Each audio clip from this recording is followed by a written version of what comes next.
అందరికీ నా ఉద్యమాభినందనలో.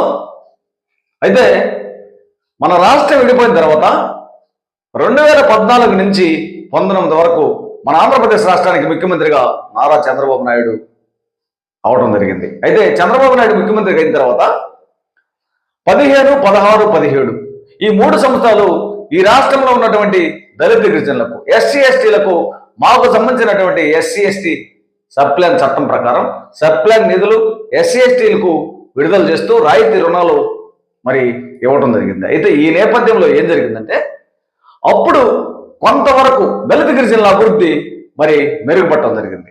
ఆ తర్వాత 2019లో మరి ఎలక్షన్ జరిగినప్పుడు ఈ 2019లో 19 నుంచి 24 దాకా జగన్మోహన్ రెడ్డి ఈ యొక్క ఆంధ్రప్రదేశ్ రాష్ట్రానికి ముఖ్యమంత్రిగా అవడం జరిగింది.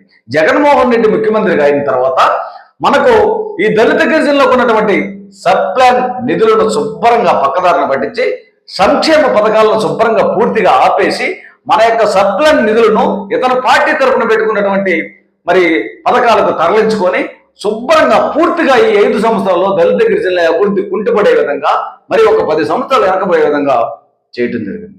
దీని మీద ఏం జరిగింది? ఈ రాష్ట్రంలో ఉన్నటువంటి దళిత గిరిజనులు మరి చదువుకున్నటువంటి నిరుద్యోగ యువతలు కానీ, అదే ఔత్సాహిక పారిశ్రామికవేత్తలు కానీ మరి వీళ్ళందరూ కలుసుకొని మన జగను మన అభివృద్ధి కుంటుపడే విధంగా చేశాడు కాబట్టి అని మళ్ళా 2024లో మరి చంద్రబాబు నాయుడు ముఖ్యమంత్రిగా చేసుకోవడం జరిగింది. చంద్రబాబు నాయుడు 2024 ముఖ్యమంత్రిగా ఈ కూటమి ప్రభుత్వం ఏర్పాటు చేసి ముఖ్యమంత్రి అయిన తర్వాత ఇప్పుడు 2 సంవత్సరాలు కావస్తుంది. 2 సంవత్సరాలు కావస్తున్నా కూడా మళ్ళా మా యొక్క ఎస్సీ ఎస్టీ సబ్ప్లాన్ నిధులను పునరుద్ధరించడం కానీ, సబ్ప్లాన్ చట్టాన్ని మరి చట్టం ప్రకారం ఉన్నటువంటి మా నిధులను తీసుకురావడం కానీ ఏది కూడా చేయాల. నిన్నగాక మొన్న రాష్ట్ర ప్రభుత్వము దళిత యువకుల పారిశ్రామికవేత్తల అవగాహన సదస్సు, ఏ ఉద్దేశంతో పారిశ్రామికవేత్తల అవగాహన సదస్సు పెడుతున్నారు?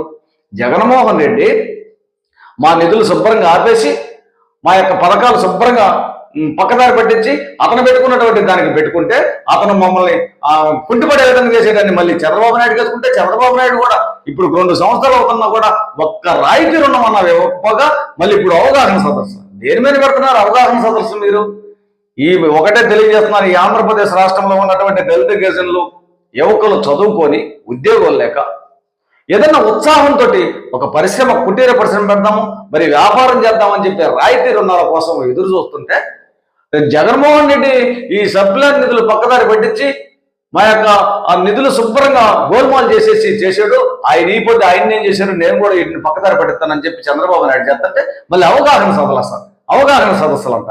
దేని మీద పెడుతున్నారు అవగాహన